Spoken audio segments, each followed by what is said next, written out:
we have an update here in the whole Donald Trump-Kamala Harris debate saga. Of course, this morning, I'm going to play a clip of what happened this morning. This way we can get a better indication here of to kind of set the stage of where we're at. Previously agreed upon September 10th debate. He agreed to that previously. Now it appears he's backpedaling, but I'm ready. And I think the voters deserve to see the split screen that exists in this race on a debate stage. And so I'm ready. Let's go. So that was where we're at. I hope that you could all hear that. In this race? Yeah. Okay. So that was where we're at. We have an update now in terms of what Donald Trump's response was. So Trump came forward and issued the following statement. And let's do this. This way you can actually see it a little bit better. Here's what Donald Trump's statement reads. Given the continued political chaos surrounding crooked Joe Biden and the Democrat Party, general election debates cannot be finalized until Democrats formally decide on their nominee. There is a strong sense by many in the Democrat Party, namely Barack Hussein Obama, that Kamala Harris is a Marxist fraud who cannot beat President Trump, and they're still holding out for someone better. Therefore, it would be inappropriate to schedule things with Harris because Democrats could very well still change their minds. So that was the response from the Trump team. As of right now, Donald Trump outright refuses to commit to a debate. Of course, the debate that we were looking at thus far was September 10th, hosted by ABC. Trump came out with a couple of statements. The first one kind of floated this idea of no longer having ABC host the debate, but rather having Fox News host the debate. And for those asking, yes, that's the same Fox News who lied to the tune of $787 million on Trump's behalf. That's who Trump deems acceptable, because we couldn't possibly have ABC News since they wouldn't be a neutral arbiter. They wouldn't be fair. So instead, we need Fox, who just lost nearly $1 billion lying on Trump's behalf. That's the fair network. So that was the first statement. The second one he put out also on Truth Social was along the same lines, where he just kind of made fun of George Slopadopoulos and again refused to commit to the debate. This is the first formal statement that we have, though, where we actually do have some indication one way or the other, and it looks like Donald Trump will not commit to any debate between now and at least the end of the DNC, which will be, I think Kamala Harris will be formally nominated the last day of the DNC, which will be August 22nd. So right now it's July 25th. So we have a month before we have any clarity in terms of when the next debate will be. So that's I guess not too much of a surprise. And again, I know a lot of people are just joining right now. So what I'm going to do is very quickly replay the initial challenge this morning, because I think it's worth showing, and also it kind of puts on full display the extent to which Kamala Harris is not only not backing down, but leaning into this thing. And it really is a role reversal, because you remember just a few weeks ago, after Biden's terrible debate performance, Trump had come out and said, let's do another one. Let's go. Like, I'm ready to get on that stage. So the only thing that's changed here, it's not the venue, it's not the debate format. It's just the fact that now he doesn't have to go against Biden. Now he has to go against Kamala Harris. And suddenly, Donald Trump is changing his tune. So yet again, here's what Kamala Harris said this morning. Previously agreed upon September 10th debate. He agreed to that previously. Now it appears he's backpedaling. But I'm ready. And I think the voters deserve to see the split screen that exists in this race on a debate stage. And so I'm ready. Let's go. I'm ready, let's go. And of course, that didn't do much for Donald Trump, because, as I just mentioned, he refused to commit to any debate. And so, as of right now, there will be no debate scheduled. There's nothing on the horizon. We still have this tentative September 17th debate. And as far as I know, Fox News has also offered a date of, I believe, September 16th or 17th. So should Kamala Harris accept that? I don't believe so. I mean, there's no reason why she should give an undue advantage to Donald Trump by virtue of getting on the debate stage with a Fox News moderator. If ABC News isn't good enough for Trump, then she shouldn't capitulate and let him have Fox News, because the difference is ABC News is going to be completely neutral, if not right-leaning, because what do these news networks do when you have a Republican and a Democrat on stage? You have to prove to the Republican, you have to show them some goodwill. You have to compensate for these claims that there's going to be liberal bias. And so the first question is always about immigration, and the second question is about high inflation, and the third and you're 9 questions in before you get to abortion rights or something like that. So if ABC News isn't good enough, there is zero reason why all of a sudden she should allow Donald Trump to dictate the terms of the conversation and all of a sudden say that, no, we can't do ABC, but we have to do Fox. If Fox was a legitimate player in all of this, if they weren't just abject right-wing propaganda, it would be an entirely different story, but we know better at this point.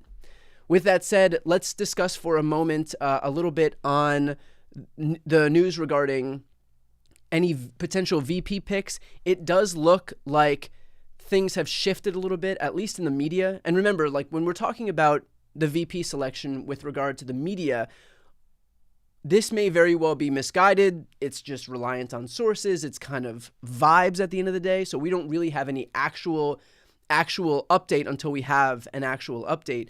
But as far as the media reports are concerned, it does feel like the race may kind of be down to 4 people with a particular focus on 2.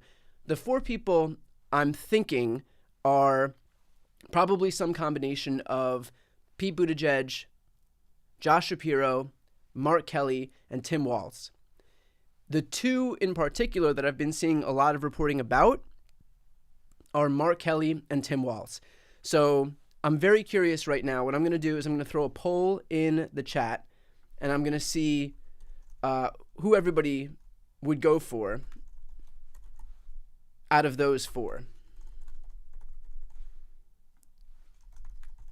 So we have Tim Walz, Pete Buttigieg, Mark Kelly, and Josh Shapiro. So that poll is now in the chat. If you'd like to participate, which I would highly recommend people do, just head over to the chat and pick one. We won't let this poll go on for too long. So if you are looking at this right now, just cast your vote here, and this is who you would choose. This is who you think should be the next vice presidential choice for Kamala Harris. I would note that there really is no bad choice between any of these people. And so we are in a very lucky position right here where whether it's Pete, Tim, Josh, or Mark, all of those guys would be phenomenal choices unto themselves relative to someone like JD Vance, who, to put it no other way, is just completely shitting the bed. Really is like, does put on full disparity on full display the disparity between these 2 parties. JD Vance is now officially one of the least popular presidential candidates we have in living memory. And in fact, if you look at a state like Ohio, Donald Trump actually won Ohio. That is JD Vance's home state. Donald Trump won Ohio by a wider margin than JD Vance won Ohio, meaning that JD Vance, even in his home state, is a drag on the ticket. And if JD Vance doesn't appeal to his own state, then my God, imagine what he's going to do to the rest of the map. Imagine what it's going to be like, for example, in a state like Arizona if Mark Kelly is chosen. Imagine what it's going to do in a state like Pennsylvania if Josh Shapiro is chosen. He is going to be a drag on the ticket, and that is underscored by the fact that if you look at some of the positions that JD Vance espouses, what was his position yesterday that he was calling if unmarried women cat ladies? Like, that's a great way to reach out to the 18 to 34 demographic in this country of women who probably don't like you already, because another JD Vance position is to, and I'm taking these words directly from his website, end abortion. Those are his words from his website, which you will be shocked to learn have been hidden now. And I believe most of his website has been replaced by a donate link to him and Donald Trump, which even more shocking than him hiding the end abortion page. So that's where we stand right now in terms of the JD Vance of it all. He does seem to be a drag on the ticket. His popularity is completely in the toilet, and it was a major tactical disadvantage, does put Donald Trump at a tactical disadvantage, because he had initially chosen J.D. Vance because he assumed, okay, I'm running against Joe Biden. He is a relatively weak candidate. The polls are bearing that out. All of a sudden, even safe blue states like Virginia and New Mexico seem to be up for grabs. Forget about the swing states. Donald Trump was leading Joe Biden by 3, 4, 5, 6, 7 points in the swing states. Most of the map was completely written off. And so he was like, I don't even need to go ahead and choose a VP candidate who would confer some added electoral benefit because we got this thing in the bag. And so he just doubled down on the Trump. J.D. Vance isn't a different race. He's not a different religion. He's not moderate. He's not from a swing state. He is America first through and through. He is a carbon copy of Donald Trump himself. And Trump just decided, I'm not only confident in my chances in this race, I'm outright cocky. And so I'm just going to pick someone who just is more Trumpism. That's it. I'm just going to give the people exactly what I think is the most important thing in the world, and that is more Donald Trump. Only to find out that the moment this race flipped from Joe Biden to Kamala Harris, all of a sudden, not only was all of those battleground states back in play, were all of those battleground states back in play, but now she may very well be choosing a VP who's going to be able to confer even more electoral advantages by virtue of the state that they're from. So again, if she chooses Mark Kelly, for example, what does that do to Arizona?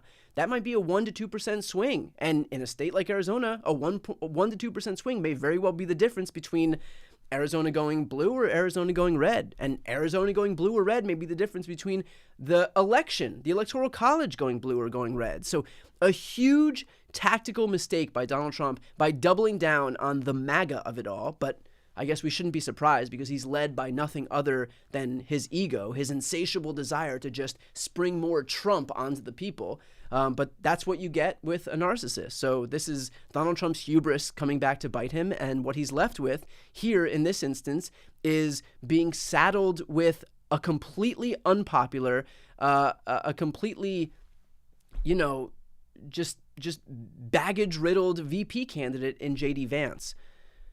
With that said, let's take a look at our poll right now. It seems to be a two-way race. We've got about half of the people who are watching this live stream who've participated so far. By the way, just a note, if you want to be able to participate in the chat or just to support this channel, this live stream more broadly, please make sure to subscribe to this channel. About half of you in this live stream right now are not yet subscribed, so just hit the subscribe button. It doesn't cost you anything. I will never put my YouTube content behind a paywall, ever. So if you're not yet subscribed, please go ahead and subscribe. Also, I've been trying to do live streams on a daily basis here because I know that most people have indicated that they enjoy them because it gives me the opportunity to answer some questions that you might have. So if anybody has any questions, again, throw them in the chat. Make sure to tag my name so I can see them. And again, to be able to participate in the chat, please make sure to subscribe to this channel because it is subscribers only. But it doesn't cost anything to do so. In the meantime, while you're writing those questions in the chat, what I'm going to do is I'm going to do a ranked choice voting kind of situation right now. So we are going to eliminate Tim Walz from this poll here, and I'm going to bring up the next three vote getters, which are Pete Buttigieg, Mark Kelly, and Josh Shapiro. So we're going to do a new poll here, VP pick, Mark Kelly, Josh Shapiro, and Pete Buttigieg. So go ahead and vote in this second iteration of the poll, and of course we will do the final poll shortly. Who do I want? That is a good question. I actually don't know, and I would have a stronger feeling about it if all of these people weren't eminently qualified and so good at what they do. I'm fine with any of them, to be perfectly honest. Look, if there was somebody who I thought was going to be a drag on the ticket, it feels like it's going to be a white dude. That much I feel like I can say with some degree of certainty. We've seen like all the jokes going around on Twitter about how that's very likely the case. So it does feel like it's going to be a white guy. But otherwise, I mean, we're even in the broader sphere of who this could be, from from Pete Buttigieg to Josh Shapiro, Mark Kelly, Tim Walz, Gavin Newsom. I know that a lot of the folks who watch these live streams have expressed support for someone like Jamie Raskin. As far as I know, he's not on the short list, but I mean, he would be a great choice. There is nobody in here who wouldn't be great. And that's why they're on the short list in the first place, if the reporting about the short list is to be believed. But I don't really have a strong feeling. I think I'm just going to probably hold my powder and see who she chooses. And just, Andy Bashir is another option as well. So we have a deep bench for the first time in like living memory right now in the Democratic Party, and that's awesome. Okay, doesn't geography usually come into play with VP picks? Arizona is too close to California to make Kelly the pick, I think. So in terms of geography, we've actually found that geography doesn't play a huge role. It may account for 1 to 2 percentage points in a state, but it's not like, for example, if she picks Josh Shapiro, that it's like a home run and she's guaranteed Pennsylvania, for example. We found, according to the reporting that I've read, it's probably a 1 to 2% difference, but I would contend that 1 to 2% difference in today's electoral environment is the whole ballgame, right? Do I think Harris? Let's see. Do I think that Ohio? Sorry, I'm just trying to get this question. Okay. I hear with regard to Harris, Ohio is having issues about the switch from Biden to Harris. I'm not finding what the issue is. So there is no issue. There is some grumbling that because Ohio is forcing the nominee to be chosen early, what the Democrats are going to do is hold a virtual convention, I believe on August 8th or 7th, when they're going to formally nominate their nominee. And it's just Ohio Republicans being a pain in the ass for no reason other than to be a pain in the ass, because this is what they exist to do, to subvert democracy at every turn, to make things more difficult, and overall to just try to screw over the Democrats. That is why they exist in government.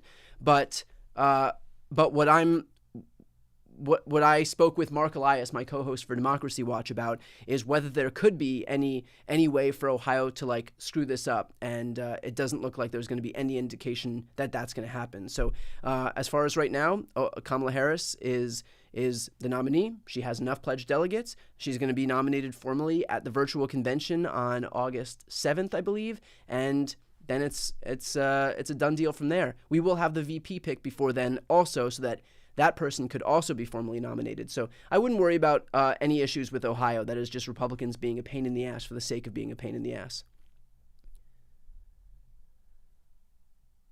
What do I think of Menendez Mansion 2024? Well, I think half of that ticket is going to be in prison, and the other half of that ticket is going to be an oil lobbyist somewhere. So I probably wouldn't put too much money on Menendez Mansion 2024. But that is some Wall Street Journal, CNN, Unity ticket fever dream, isn't it? I would love to see Newsom on the ticket, but the residency issue will come into play since both him and Kamala are from California. I believe so, although there is a part of me that if she did want Newsom to be the choice, I believe that her residency, she could make the argument that her residency right now is D.C., which is not to say that she can't have a secondary residency in New York, but I mean, her address is in D.C. right now, and I believe that's where she's living full time. So in terms of that issue, I think that if she did want it to be Gavin Newsom, there's probably a way around that. Also, I think that even if she wanted to keep her residency in California, I think if he had the opportunity to become vice president of the United States, I feel like most people would be okay moving. So, but in any case, we'll have a better indication of who that will be in just the next 2 weeks, or within the next 2 weeks. What about someone like Tammy Baldwin? I don't think that she's going to choose Tammy Baldwin. She's running a tough race in a really tough state of Wisconsin, so I feel like someone like Tammy Baldwin, that's the kind of thing where we do need her in her seat. Of course, she's stellar. She's an excellent candidate, but she's an excellent candidate, and that does lend itself to the fact that she will be more beneficial to Democrats in the U.S. Senate running in a state that's effectively 50-50.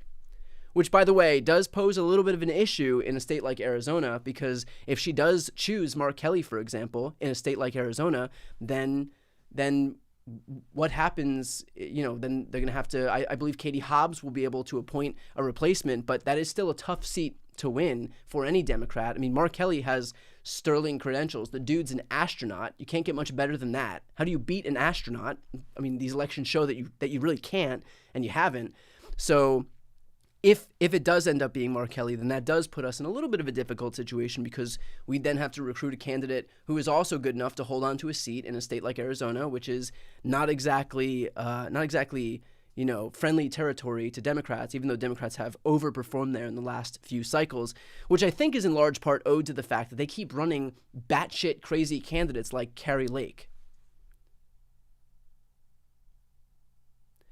For those just joining, I see we have a lot of people here. Let's do a very quick rehash of what we are, what I was initially speaking about. So those of you who are just joining, I'm going to play a quick clip. This was Kamala Harris this morning challenging Donald Trump to a debate. Previously agreed upon September 10th debate. He agreed to that previously. Now it appears he's backpedaling, but I'm ready. And I think the voters deserve to see the split screen that exists in this race on a debate stage, and so I'm ready. Let's go.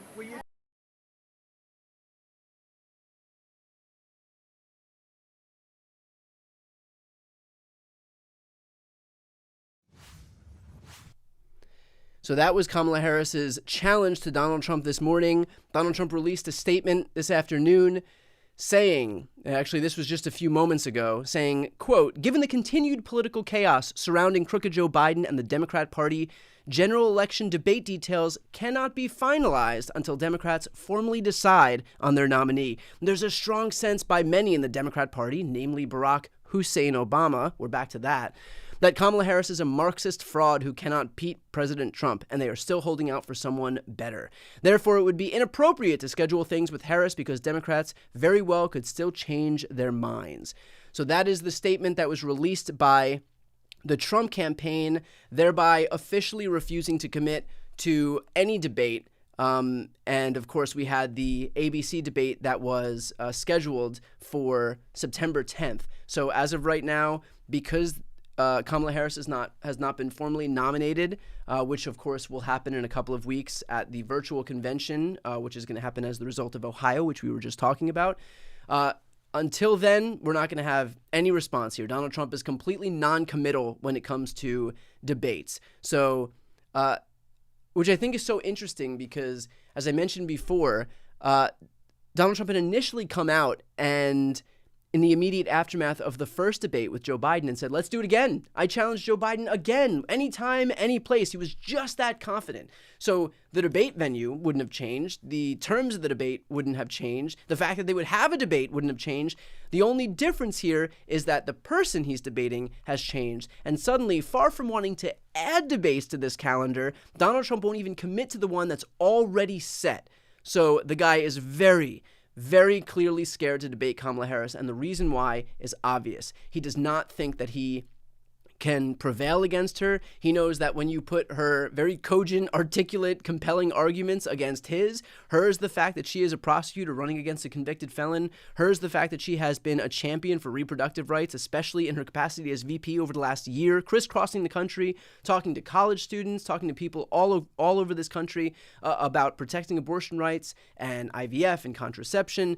Meanwhile, it's Donald Trump who's come out over and over and over again and said, look, I'm responsible for overturning Roe. It was the worst law ever passed. And also I'm going to pick J.D. Vance as my VP pick, someone whose own website said, and I quote, we have to end abortion. You think that's going to be popular? And of course, that's just the tip of the iceberg. Then there's other issues like combating climate change, healthcare, fair taxes, gun safety. On issue after issue after issue, Donald Trump is on the wrong side of this stuff. And where he could probably feel more confident rolling Joe Biden, he ain't going to be able to do that with Kamala Harris.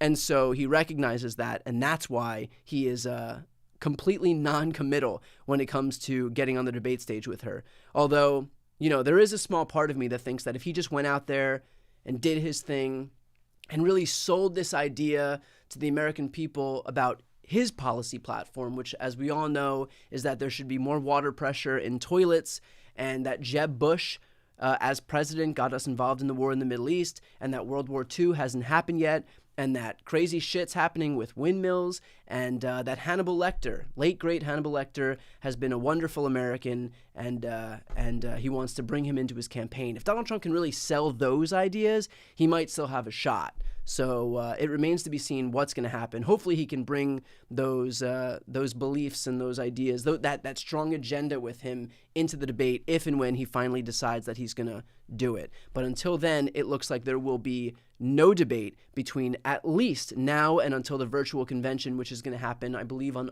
August 7th, which is happening because of an issue with a law that Ohio passed where they need it to be solidified earlier. Okay, back to some questions here. So I'm getting this question. I've seen this question before. What do I think about Adam Kinzinger for VP? Here's what I think, and I understand why it's being asked, and this is a question that I've actually gotten a lot. I think that it is interesting that in the Democrats' ideal world, you're asking me, like, what do I think about him as VP? If I could choose anybody, what about Adam Kinzinger? In a Democrat's ideal world, that we defer to, like, unity and doing what we can to, like, offer up some goodwill to Republicans. In the Republicans' ideal world, they don't even allow Democrats the right to win elections anymore. And so the asymmetry on full display is just like you've never seen anything like it in that respect. And so I think what we have to do, I understand why you're asking about, like, Adam Kinzinger for VP, and I do like Adam Kinzinger, and I think he's courageous to be able to do what he did in the face of what so many of his colleagues refused to do, basically all of them. But I think what we need to do as Democrats is recognize that we have the better agenda. We are more popular on every single issue across the board, whether, again, it's abortion rights, whether it's gun safety, whether it's healthcare, whether it's combating climate change, whether it's a tax system where the rich pay their fair share. On issue after issue after issue, we have the more popular agenda. So we shouldn't have to capitulate ever to Republicans. We don't need to offer them goodwill to bring in their ideas, because their ideas aren't winning ideas. They are worse ideas. And so we should double down on the fact that we have the better agenda. We have better politicians. We don't need to offer anything to the Republican Party. The American people have already showed, especially in the most recent elections, even elections in Kentucky and Ohio and Kansas and Alabama and Virginia, that they're more willing to vote for Democrats than Republicans. So the last thing we should do with this kind of momentum, with these recent election results, is just be confident in the agenda that we're selling and make sure that enough people know it. And what I do is just, I make sure to break through do what I can to give people, fact checks to the disinformation that's kind of pervaded the entire political ecosystem here. But once people know the truth about where these parties stand, they overwhelmingly support the Democratic agenda. So we don't need to kowtow to the right. We don't need to bend over backwards. We don't need to offer them goodwill, and we certainly don't need to capitulate and give them a spot on the presidential ticket. We should just double down on what we do best, and that is to bring Democrats in to pass a Democratic agenda. And when we do, look, when you put let's talk economics for a second. When you look at every Democratic administration in my lifetime, they've created more jobs. They've had better economic outcomes. They've had lower unemployment rates. We've had 3 recessions, and all 3 were at the hands of a Republican president. Every cleanup, every recovery was at the hands of a Democratic president. We don't need Republican ideas because they are broken. They don't work. And that's why I'm sitting here trying to sell what we do and make sure that the more Democrats who get into office, the more prosperity this country will have. And eventually, they will drop this bogus argument that somehow Republicans are the party of fiscal responsibility, because they're not, that they're the party of states' rights, because they're not, that they're the party of family values, because they're not, the party of Constitution, because they're not, the party of law and order, because they're not, the party of the police and law enforcement, because they're not, the party of the military, because they're not, the party of conserving anything other than their own grip on power, because they're not. So that's my rant there about why we should not have Adam Kinzinger. But it's a good question, and it's a valid question to ask, but that's just my opinion on why we should not capitulate to the right and kind of cede power, even in the rare instances where we're able to get it. Why is Obama holding his endorsement? Here's my thought on why Obama is holding his endorsement. Obama is a huge voice in the Democratic Party, very likely the most popular Democrat in the entire country. And I think that him waiting a few days and allowing the raft of endorsements that already happened to kind of filter down, and people get, people see those and then they kind of go away, and then the stage is kind of cleared for the Obama endorsement. And I think that the Obama endorsement coming a few days after everybody else will make it all the more impactful. Like if Obama endorsed at the same time as Nancy Pelosi and Jim Clyburn and Joe Biden and the rest of the Democratic caucus and all the Democratic senators, it would have just kind of been one more in a whole sea of endorsements. But if he waits just a few days and maybe things are quiet, quieter a couple days from now, and maybe Donald Trump has an opening to steal the news cycle. But if Obama drops his endorsement on Friday or Saturday or Sunday, then that'll suck up all the oxygen. And then yet again, we'll be talking about how excited we are about Kamala Harris. So I think that's why he's doing it. And I think it's a very, very, very smart thing for him to have done.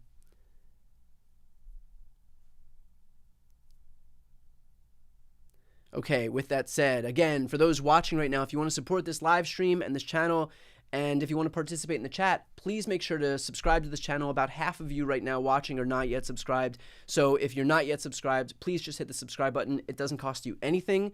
I will never put my YouTube content behind a paywall. So again, a great way to support what I do is subscribing. I will do one pitch for the new book that I've written. It's called Shameless.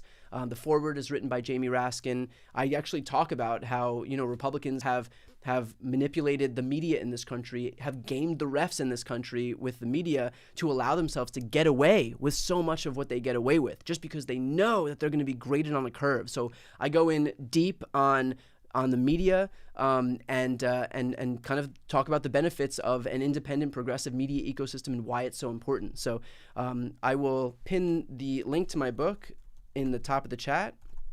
And if you haven't yet pre-ordered it, I would very much appreciate it. That's a great way to support what I do. And I promise you that will be the only pitch that I make for my book, Shameless. This is the last shameless pitch for Shameless. But if you haven't yet pre-ordered and you want to support me, I won't ask you ever to donate, but I appreciate it. But that is the best way to do to support my work. Okay, throw some questions in the chat, and I will do my best to answer them. Just to give a quick update on where the poll looks like right now. And by the way, for those asking, will there be an audiobook? Yes, the audiobook is already available. I narrate it. So if you want to hear me read out the audiobook, that's already available for pre-order wherever you buy books. Amazon, Target, Books A Million, bookshop.org is a great one. And they're all on that website that I linked at the top of the chat. Okay, if we look at our VP pick chart, wow, it's kind of close. We have Pete Buttigieg in first place, 40%. Mark Kelly in second place, 37%. So very close to Pete is Mark Kelly.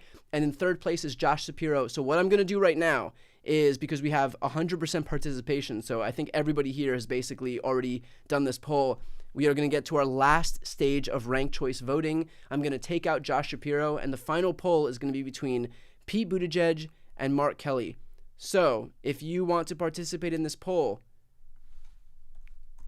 make sure to head over to the chat. We got Mark Kelly and Pete Buttigieg.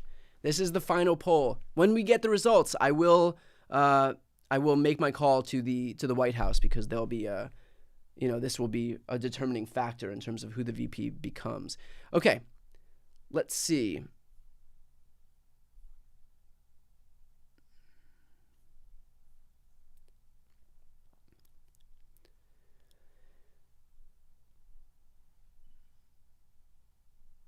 Do I think Mark Kelly as VP and his experience in the military can help the war in Ukraine? I think as long as you have a Democrat, they will be completely deferential to the effort of a democratic country over an autocracy that is Russia. So, but certainly, there is the bully pulpit of the presidency and the vice presidency to a degree. So definitely, I think he'll be able to make that case. And for a lot of what the presidency is, it's making the case. It's just using the powers of persuasion, using the bully pulpit of the presidency to get what you want, and recognizing how dangerous it would be to allow Russia to defeat Ukraine in this war, and what that would mean for the rest of Europe, how that would embolden China, for example, to take over Taiwan. And of course, there are major implications in terms of Taiwan having a ton of manufacturing for chips.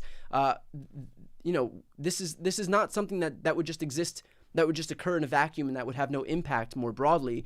Allowing Russia to win is a huge win for illiberal states in the world. It's a huge win for China because Russia has basically become a client state of China. It's a huge win for China and their desires to take over Taiwan, because then they would see that, okay, Russia went into Ukraine, so and they faced not enough pushback from the United States. Now we can go into Taiwan knowing full well that we won't face any pushback by the United States and NATO.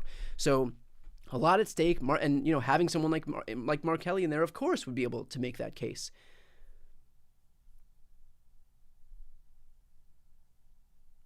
Is it a Logan Act violation if Trump meets foreign heads of state? I was thinking the same thing. I think the problem is like the lift in terms of who's going to bring some type of action against Donald Trump, knowing that he's got so much action against him already. Is it worth it to put so much energy into trying to enforce something? And even if you do enforce something, if Donald Trump wins in a couple of months, then what does it matter? And so I think you just this is a situation where you pick your battles, but I do believe it's a Logan Act violation, the fact that Donald Trump met, for example, with Benjamin Netanyahu. Just to head over to the poll for a second, Pete Buttigieg is leading Mark Kelly 52-48. That is the closest I've ever seen a poll thus far. So if you haven't yet voted in the poll and you're watching this right now, and you're not watching on a TV or you're watching somewhere where you can actually participate in the poll, make sure to cast your vote, because we've got about half the people watching here who've already voted, but there are still about 6,000 or 7,000 people who haven't voted yet. And that could definitely swing the results of this poll, which is only a few points away from each other.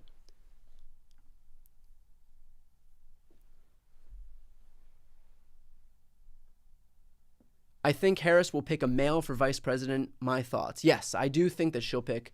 I think it'll be a male. I do think that the list is probably some combination of, Roy Cooper, Mark Kelly, Josh Shapiro, Pete Buttigieg, maybe Gavin Newsom, Tim Walz. I'm not sure who else is on the short list beyond that, but that's probably my guess. In any case, we will find out in the next 2 weeks. I believe it may actually be 2 weeks from today, 2 weeks from yesterday. So we have less than 2 weeks officially until we actually get an answer on who the VP is going to be. But I would actually wait for the VP pick, maybe in a quiet moment, because I think right now it's not worth it to do VP, because Kamala Harris has all of this organic engagement, organic attention right now. And so as long as she can keep garnering all that attention, which, by the way, is going to lead to more donations, it's going to lead to more people getting involved, lead to more people signing up to volunteer. As long as she can keep,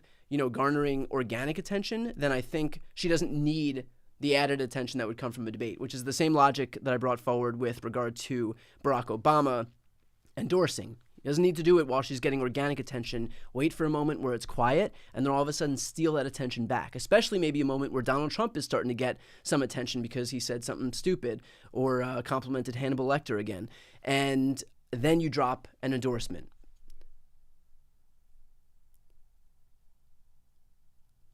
When we allow Donald Trump to break the rules and go unpunished, it's tantamount to giving him a pass. 100%. Absolutely. And I've beat the drum about that, I think, more than anybody else on YouTube when I do my legal breakdown series with Glenn Kirshner. But it doesn't change the reality that we largely have an unenforceable system, and it's largely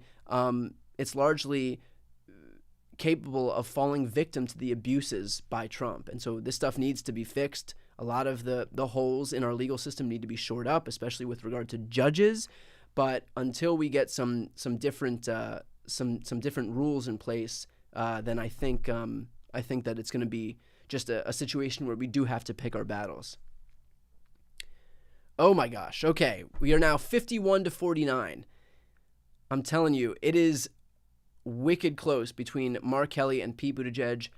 49-51. If you have not yet voted, which is about half of the people watching right now, please make sure to get your vote in. Actually, we've had more than half of the people watching who voted, but if you haven't yet voted in this poll, please make sure to get your vote in because it is on a knife's edge. And I don't know if it goes to decimal points, but we're going to find out. I have a feeling. Again, if you want to throw some questions in, I will do my best to answer them.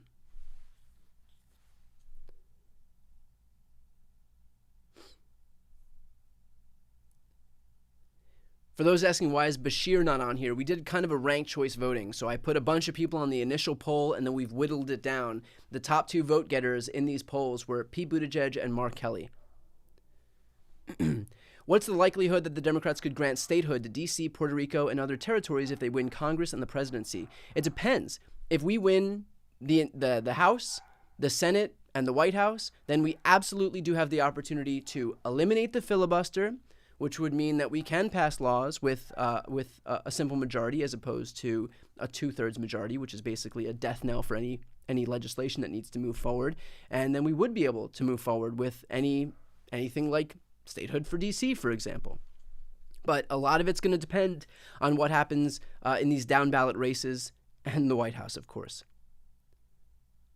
Is it worth it to pull Kamala off the campaign trail with so little time left to prepare for and do a debate? I don't think that she needs to prepare for a debate.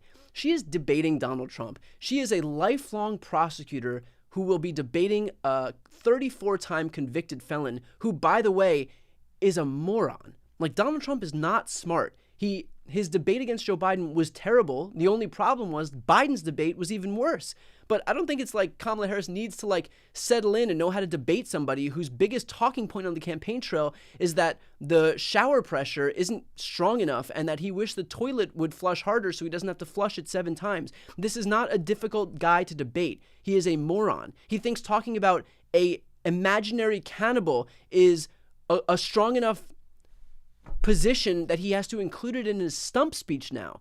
He went to the RNC, spent 25 minutes filleting himself over the fact that he was shot at his Butler rally. I mean, this is a guy whose own ego gets in the way of any other thought that he has, any other strategy that he might have. He is not a difficult person to prepare for in terms of a debate. So I think Kamala is fine. I think doing these rallies that she's been doing, where she just kind of kills it on the campaign trail, is enough practice anyway.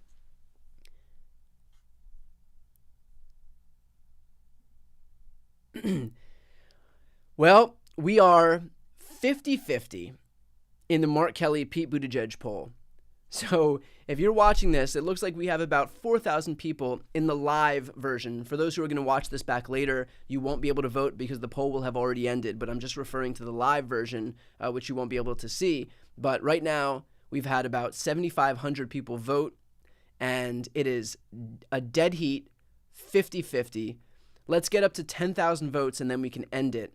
But if you haven't yet voted and you have any feelings, any way whatsoever between Mark Kelly and Pete Buttigieg, let your thoughts be known now because it is on a knife's edge here.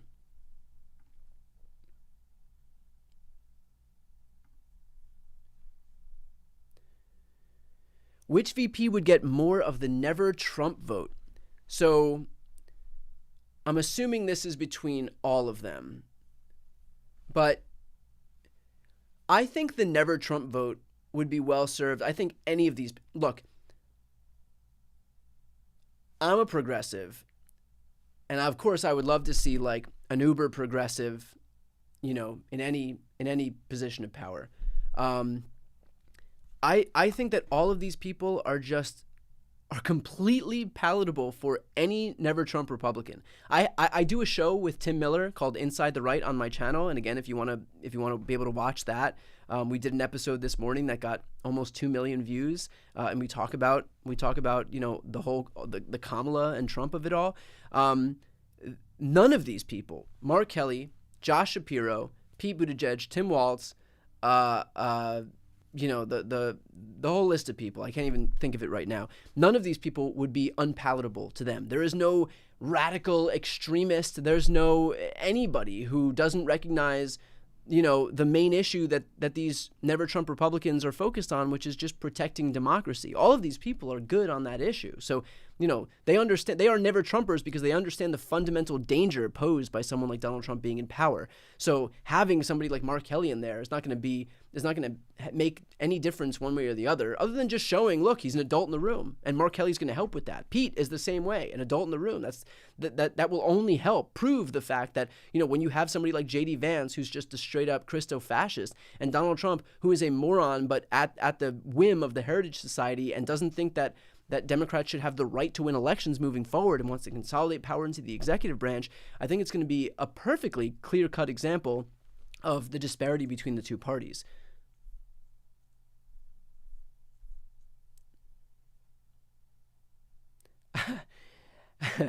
How do I think Pete would do against J.D. Vance in a debate?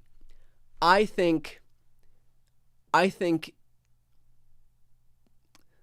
me think how I want to say this, because I have an analogy in my mind that I don't think it would be appropriate to say. It would be an absolute unmitigated disaster for J.D. Vance. I think the best debater in the Republican Party would not be able to take on Pete Buttigieg. I think Pete Buttigieg is lethal when it comes to his debate skills and just speaking in general.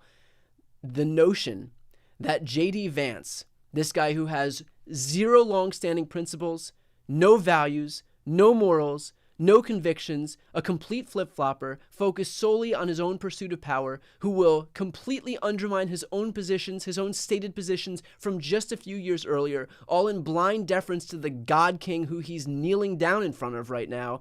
I think Pete Buttigieg will have no problem exposing him for exactly who he is and exposing his despotic positions for exactly what they are. So I think that's a good way to answer what would happen if Pete Buttigieg went on stage with J.D. Vance.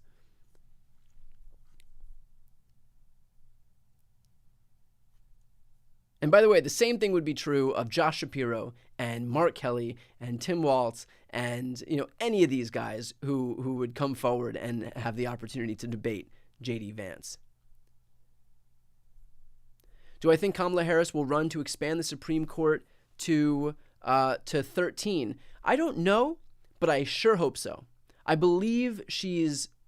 I don't even want to say. Let me see if there was any indication. Kamala.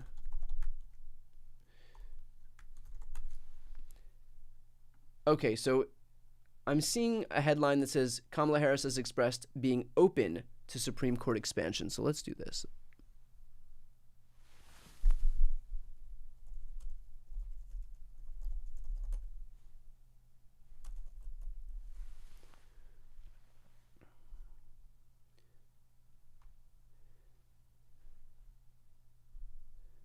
So there we go. That is the headline I'm looking at right now. So I'm not sure. This is just one outlet that I'm actually not familiar with. But in any case, that's some indication. And I absolutely think that if she's not, she should be. 1,000%. I think that the corruption of this Supreme Court is the biggest miscarriage of justice, one of the biggest miscarriages of justice in modern American history. So I will take, I'm still looking at this poll. Right now, we are just a few away from 10,000 votes. So we're going to do one more minute of this poll. If you have not yet voted in the poll in terms of who you think the VP pick should be between Pete Buttigieg and Mark Kelly, we're going to do one more minute, and then I'm going to end the voting. So I want to get 5 more votes so that we're at a clean 10,000. And then I will, and then I'll end this poll, and we can call it. In the meantime, let's answer one more question here.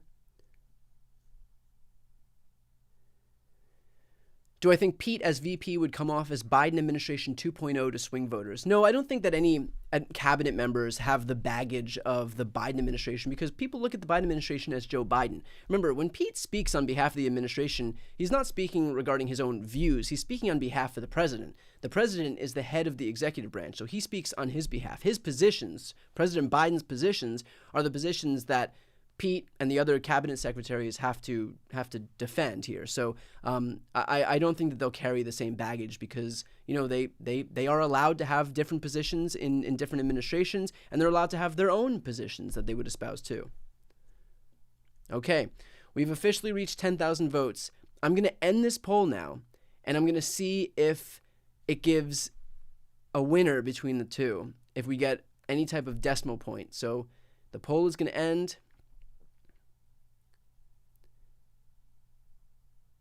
And it turns out Pete is the close winner. 10,000 votes. Pete wins 51-49. That is wild.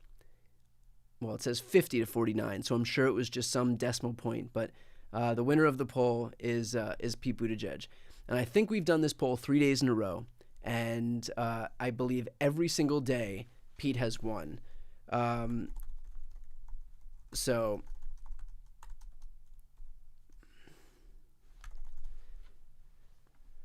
I'm going to do one more poll here, and I want to know if you think that I should do more live streams, maybe on a daily basis like I've done the last few days, or if you think I should stick with my usual strategy, which is just focusing on my videos, whether it's legal breakdown or my own breaking news videos and the occasional interview. So please go ahead and vote in that poll. That actually is just there to help me know what to do and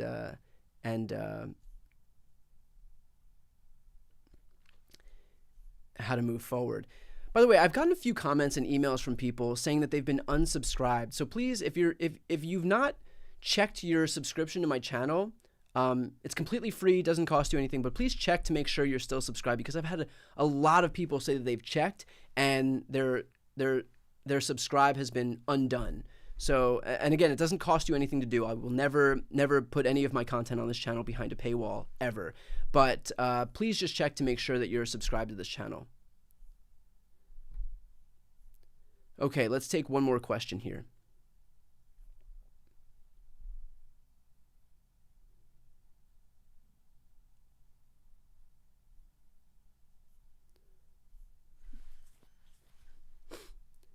It looks like a lot of people are saying daily live streams. 91% to 9. The 9 is kind of a dagger in the heart. It's like, nah, we don't enjoy this.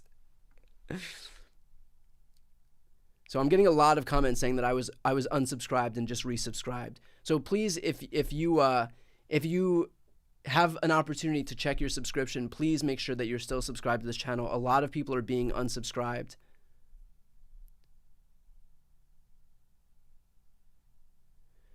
So I did get one comment here.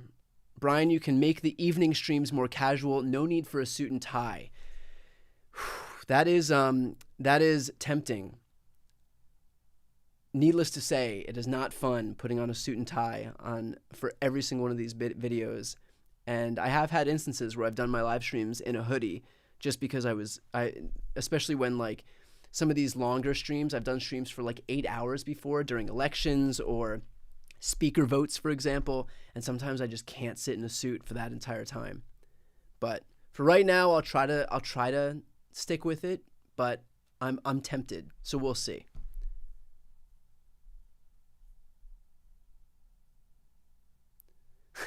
Somebody said no tie with Brian Tyler Cohen. So my show is called No Lie with Brian Tyler Cohen, my podcast once a week. So I would call that No Tie with Brian Tyler Cohen.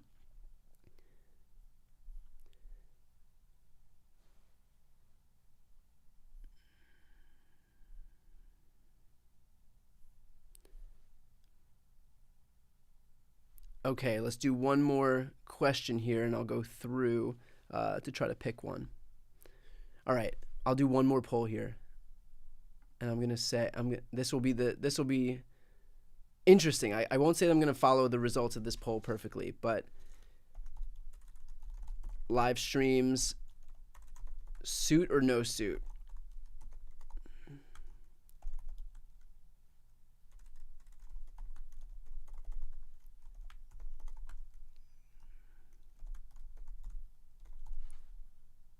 Okay, last poll we're going to do here. Should my live streams feature a suit or no suit?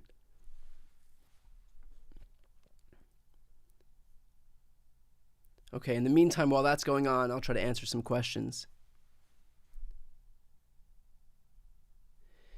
So this is a question I'm getting a lot. Can you please give us your take on the risk factor of a black woman and a gay man combo? I'm really interested in your take. So I don't know. And this is obviously something, you try to think about the country we live in and the time we live in. And obviously you don't want to do anything that's gonna overtly hurt you. I'm sure that they're doing internal polling for all of this. I will say that Pete is like one of my political heroes, and he is utterly devastating to anybody who he goes up against. And the opportunity to see him as VP would be like, I mean, it's one of those things where you're like, I just wish we could have nice things, and Pete's right there. So, I don't know, because at the same time, like, this is a very bigoted country. But I feel like the coalition that won Democrats the White House and the Senate and the House in the last few years is a big enough coalition that it doesn't matter for those people. Look, anybody who's going to be bigoted toward Pete is probably not going to vote for Democrats anyway. So what we have to look at is those 81 million people, plus a whole new generation of young people who couldn't vote 4 years ago, who are much more open to the LGBT community, who don't give a shit, rightfully, whether somebody, wants to marry a man or a woman. It doesn't matter to them. And so you got to hope that, like, for that coalition, which is the people that we're really going for, is that going to be a factor? And I would imagine that it wouldn't. And I would hope that it wouldn't.